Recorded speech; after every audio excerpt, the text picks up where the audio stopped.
आत्मसम्मान यानी कि सेल्फ एस्टीम हमारी पर्सनैलिटी का एक अहम हिस्सा है।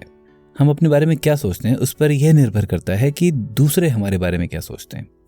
किसी भी गोल को अचीव करने के लिए यह जरूरी होता है कि आपको खुद पर भरोसा हो। मिलिए साहिल से। साहिल के पापा का सपना था कि साहिल IIT से इंजीनियरिंग करे, पर साहिल को लगता था कि IIT निकालना शायद उसके बस की बात नहीं। उसकी असली रुचि राइटर बनने में थी। फिर भी उसने सोचा कि अपने पापा का सपना पूरा करने की वो पूरी कोशिश करेगा। IIT की तैयारी शुरू हुई, पर कॉन्फिडेंस में अभी भी कमी थी। साहिल के लिए यह विश्वास कर पाना मुश्किल था कि वो वाकई IIT क्लियर कर पाएगा। ऐसे में मोटिवेशन बरकरार रखना मुश्किल हो रहा था। क्लासेस में वो कंसंट्रेट नहीं कर पा रहा था। कभी कभी साहिल सोचता था कि शायद उसके लिए आर्ट्स ही लेना बेहतर होता, पर अभी जरूरी था पिताजी के सपने को पूरा करना। पर परिणाम वही हुआ जिसकी उम्मीद थी। साहिल शायद सही सोचता था। वो इतना इंटेलिजेंट है ही नहीं कि IIT क्लियर कर सके। शायद वो बना ही था एक आम जिंदगी के लिए। अब उसका खुद पर से भरोसा थोड़ा और उठ चुका था। दरअसल साहिल में कमी इंटेलिजेंस की नहीं बल्कि सेल्फ एस्टीम की है, और अगर उसने अपनी सेल्फ एस्टीम सुधारने पर काम ना किया तो समय के साथ वो ऐसी और हार का सामना करता रहेगा और उसकी सेल्फ एस्टीम और भी कम हो जाएगी। आइए नजर डालते हैं उन प्रैक्टिसेस पर जिन्हें सेल्फ एस्टीम यानी कि आत्मसम्मान के 6 स्तंभ कहा जाता है। Practice of living consciously. Sahil coaching तो जाता था, पर वहां उसका मन नहीं लगता था। वो घर आता था और मोबाइल पर गेम्स खेलकर या फेसबुक कर अपना दिल बहला लेता था।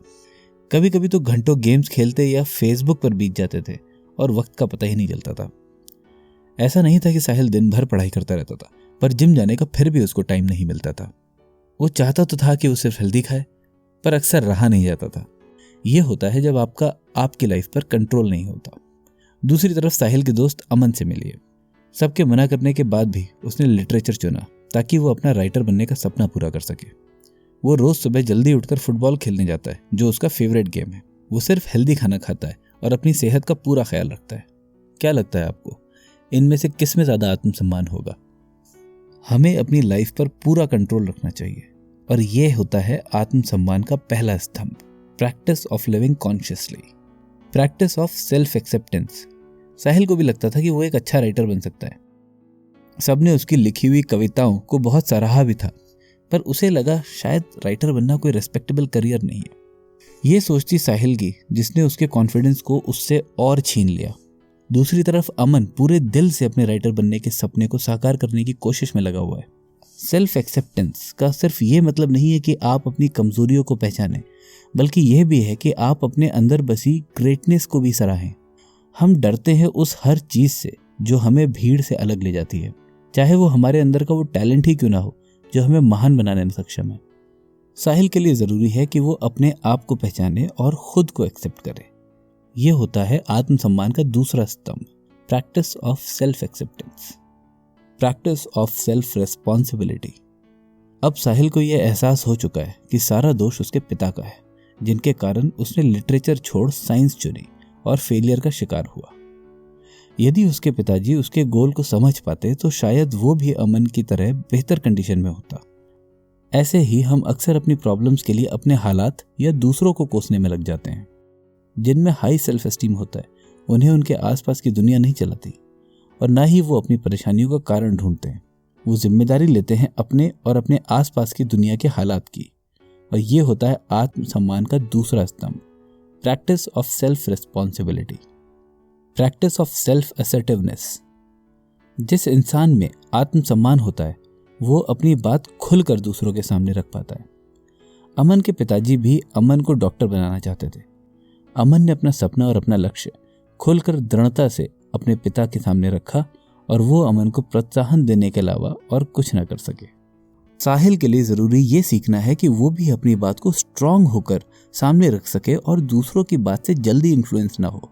ये होता है आत्मसम्मान का चौथा स्तंभ, practice of self assertiveness. Practice of living purposefully. Sahil और अमन की लाइफ में सबसे स्वाभाविक फर्क है उनके लक्ष्य का। जहां अमन दिल से अपने सपने को पूरा करने की कोशिश में है, वहीं साहिल किसी और के सपने को पूरा करने चला था। जरूरी है कि साहिल अपनी राह खुद बनाए और उस राह पर पूरे कॉन्फिडेंस के साथ चले। और यह है आत्मसम्मान का पांचवा स्तंभ, practice of living purposefully, practice of personal integrity. आत्मसम्मान का आखिरी स्तंभ बनता है आपके आदर्शों से। हम अक्सर बात करते हैं देश से करप्शन को रोकने की, पर ट्रैफिक पुलिस को 50 रुपए घूस खिलाकर 200 रुपए का चालान बचा लेना हमें बहुत समझदारी की बात लगती है। ये कमी है मजबूत आदर्शों की। जो इंसान अपने खुद के आदर्शों का पालन नहीं कर सकता वो ढोंगी होता है। ना उसमें आत्मसम्मान होता है और ना ही दूसरे उसका सम्मान कर सकते हैं।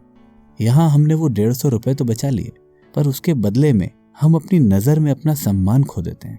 क्या आपको लगता है ये फायदे का सौदा है? यह है आत्मसम्मान का एक बहुत ही महत्वपूर्ण स्तंभ, प्रैक्टिस ऑफ पर्सनल इंटेग्रिटी। तो दोस्तों, ये हैं आत्मसम्मान के 6 स्तंभ। ध्यान दें कि हर स्तंभ में प्रैक्टिस की बात की गई है। दरअसल आत्मसम्मान इन बातों को जान लेने से नहीं बनता, जरूरी है कि हम अपनी डेली लाइफ में इनका पालन करें। आपको ये वीडियो कैसी लगी, इस पर अपना एक कमेंट जरूर डालें। अगर पसंद आई तो लाइक करें, सब्सक्राइब करें और अपने उन दोस्तों से शेयर करें जो आपको लगता है इस कॉन्सेप्ट से फ़ायदा उठा सकते हैं। अगर आपके पास टाइम हो तो नथानियल ब्रैंडन की ये book the 6 pillars of self esteem ज़रूर पढ़ें।